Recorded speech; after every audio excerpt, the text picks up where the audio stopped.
காதலை பத்தி பேசும்போது இப்போ உள்ள ஆட்களுக்கு ஏதோ காமம் தான் முக்கியம் அப்படிங்கிற மாதிரி ஒரு வரி வருது.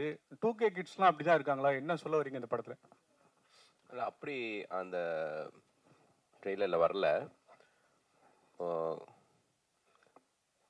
காதல் வர்றதுக்கு முன்னாடி ஒரு ஹியூமனாக காமன் தான் ஃபஸ்ட்டு வரும். அது ஆதாம் ஏவாள் காலத்துலேருந்தே அதுதான். ஸோ அதுதான் நெகட்டிவ் ப்ளஸ் பாசிட்டிவ்ங்கிறதே. அதைத்தான் இந்த கதையில் சொல்கிறோம். இந்த உலகம் பார்க்குற மாதிரி எங்களை எதுக்கு வாழ சொல்கிறீங்க, நாங்கள் ஃப்ரெண்ட்ஸ் அப்படிங்கிறத அவன் சொல்லுவான். அஸ் ஏ ஹீரோவுடைய டாக்கே வந்து ஒரு இத்தனை வருஷம் அவங்க கூட பழகுறேன், எந்த மொமெண்ட்லேயுமே அப்படி ஒரு தாட்டே வந்தது கிடையாது.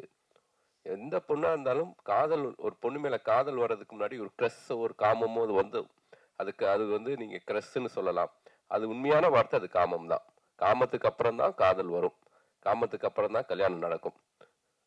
அதான் சார். சுசி சார், இப்போ 2K லவ் அப்படின்னா இப்போ அட்வான்ஸாக போயிட்டானுங்க. முன்னெல்லாம் வந்து பார்க்கறது அகத்தின் சார் இவர் சாலமன் சார் சொன்ன மாதிரி தான், பார்க்காமே காதல் இருந்தது. அதுக்கப்புறம் கொஞ்சம் பார்த்தாங்க, தள்ளி தள்ளி கையை காட்டினாங்க. இப்போ பார்த்த உடனே பைக்கில் கூட்டு போயிட்டே இருந்துறானுங்க. இதுக்கு நடுவில் பாய் பேசின்னு ஒருத்தன் வரான். பார்த்தோன்னே நீங்க கூட்டிட்டு போனீங்களா? இப்போ 2K பார்த்தோன்னே நீங்க கூட்டிட்டு போனீங்களா? அப்படிலாம் யாராவது வர்றாங்களா? இப்போ அட்வான்ஸ் அப்படிலாம் 2K கிட்ஸை பத்தி நெகட்டிவா சொல்லாதீங்க, ஒத்துக்க மாட்டேன். நான் நெகட்டிவா சொல்லல, அடுத்த செகண்டே பிக்கப் ஆயிடுது. அப்படிலாம் பிக்கப் ஆக வாய்ப்பே இல்லை சார். என்ன சார், பசங்களை பின்னாடி பாருங்க. பசங்க குமுறது தெரியும் சார். பின்னாடி 90s நிறைய பேர் இருந்தாங்கன்னா எல்லாருக்கும் தெரியும். கல்யாணமே ஆகல, அட்லீஸ்ட் ஒரு நாளாவது தேவைப்படும் சார். அததான் சார், பார்த்தோடனே கூட்டிட்டு போறாங்கன்னு. இல்ல, இதுக்கு நடுவுல பாய் பேசின்னு ஒருத்தன் வரான்.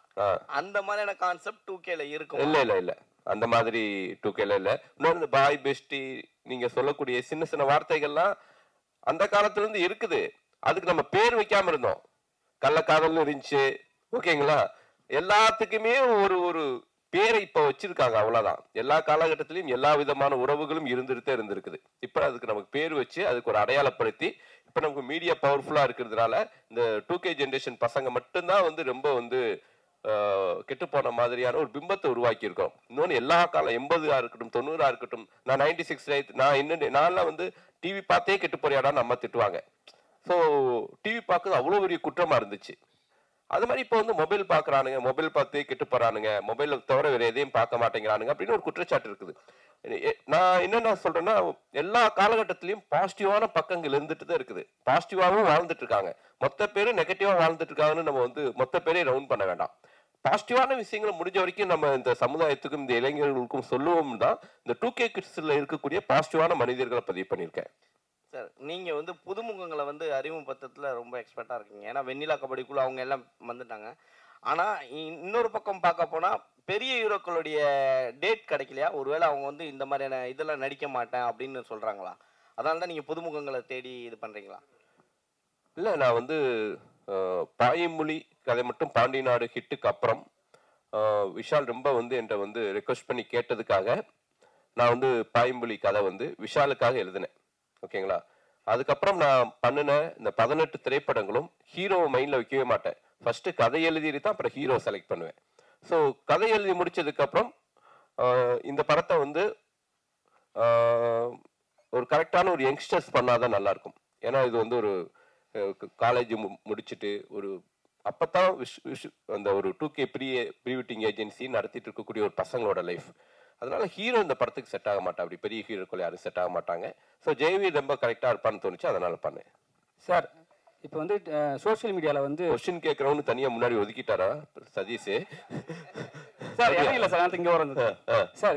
2K கிட்ஸ் இப்போ வந்து சோஷியல் மீடியா பார்த்தீங்கன்னா 2K கிட்ஸ் 80 கிட்ஸ் 90 கிட்ஸ், சரிங்களா? அவங்க ரெண்டு பேருக்குமே வந்து பெரிய பிரச்சனை போயிட்டு இருக்கு. நீங்க வந்து லவ் பண்றீங்களா, நாங்க லவ் பண்றோமா, யார் ஃபர்ஸ்ட் கல்யாணம் பண்றான்னு சொல்லிட்டு ஒரு விஷயம் போயிட்டு இருக்கு. இப்போ வந்து நீங்க 2K படம் எடுத்திருக்கீங்க. ஸோ 80 கிட்ஸ்க்குலாம் வந்து இது வந்து ஏத்துப்பாங்களா? 80s 90ஸ்ல ஏத்துக்குவாங்களான்னு கேட்குறீங்களா? நான் அந்த 80s 90ஸ்க்கு ஏத்துக்கிற மாதிரி நான் இந்த படத்துல கிளைமேக்ஸ் வச்சிருக்கேன்.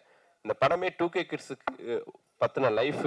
ஆனா இந்த படம் யாருக்கான படம் அப்படின்னா 80s 90s ஓட பேரண்ட்ஸுக்கான திரைப்படம் இது.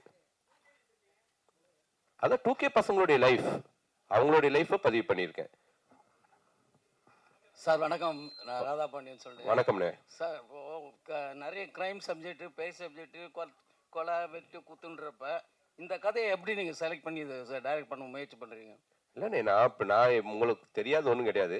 நான் ஆக்ஷன் படம் பண்ணிகிட்டே இருந்தால் கூட பேரெல்லாம் இந்த மாதிரியான சினிமாக்கள் பண்ணிடுவேன். வெண்ணிலா கபடி குழு, அதனால் கதை, ஜீவா, ஒரு ப்ளசண்ட்டான படங்கள் பண்ணிகிட்டே தான் இருப்பேன்.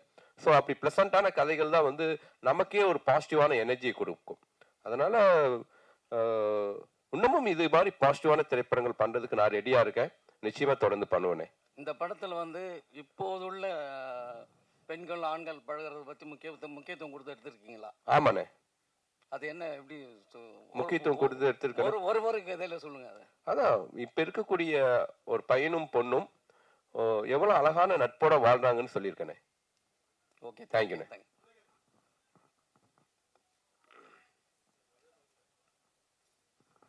சார், காலேஜஸில் ப்ரமோட் பண்ண போகிறீங்கன்னு சொல்லியிருந்தீங்க. அது ப்ரீ ரிலீஸாக பண்ண போகிறீங்களா, இல்லை ஒவ்வொரு காலேஜுக்கும் தனியாக டிக்கெட் வாங்கி அந்த மாதிரி கொடுத்து அந்த மாதிரி பிளான் பண்ணிட்டு? இப்போ வந்து 4 ஃப்ரேம்ஸில் தான் ஷோ ப்ளே பண்ணுறேன். ஸோ காலேஜ் ஸ்டூடெண்ட்ஸ் எல்லாரையும் வர வச்சு எல்லாருக்கும் ஷோ போட்டுட்டு அப்புறம் அவங்களோடைய கலந்துரையாடல் மாதிரி பிளான் பண்ணியிருக்கேன். கோயம்புத்தூரில் காலேஜுக்கு ஆப்போசிட், பிஹெச்டி காலேஜுக்கு ஆப்போசிட்லேயே வந்து ஒரு தியேட்டர் இருக்குது. அந்த தியேட்டரில் கோயம்புத்தூரில் பிளான் பண்ணியிருக்கோம். ஸோ ப்ரீமியர் ஷோ, அதாவது ப்ரீவியூ தியேட்டர்ஸ் இல்லாத ஊர்களில் தியேட்டர்லேயே போட்டு காமிச்சு அவங்களோட ஒப்பீனியன் வாங்கிட்டு அதுக்கப்புறம் வந்து அவங்களோட பேசலான்னு முடிவு பண்ணியிருக்கோம்.